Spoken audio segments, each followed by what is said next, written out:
ఎలాంటి వాడంటే మా నాయనమ్మ దీపారాధన వెలిగిస్తే దీపారాధన సిగరెట్ వెలిగించిన దేవుడు లేడు దెయ్యం లేదనే వ్యక్తి మా నాన్న. ఇది ఆడేది కొద్దిమంది రాజకీయ నాయకులు ఆడతారు, వాళ్ళు కూడా ఎక్కువ మంది ఆడేది కూడా హిందువులు.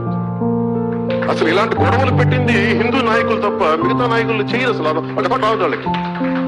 నిజంగా మన ఈ మధ్యన గోమాంసం గురించి లేదంటే బీఫ్ గురించి గొడవ జరుగుతూ ఉంటే నాకు అనిపించింది, స్వామి వివేకానంద ఒక మాట చెప్పారు చిన్నప్పుడు. ఇప్పుడు మా నాన్న చెప్పిన మాటలు ఇవి.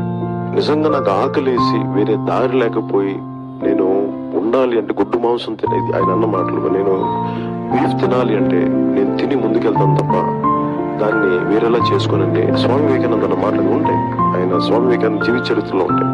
అంటే తిండి ఏది తిన్నామని కాదు, నిజంగా మరి తిండి శాకాహారమే తింటే అందరు గొప్ప వాళ్ళు అయిపోతారంటే మరి గుజరాత్ లో గోత్రా ఘటన ఎందుకు జరిగింది? వహించేవాళ్ళు నేను వచ్చింది బీజేపీ ఇక్కడ చేజాలు కొట్టించుకోవడానికి.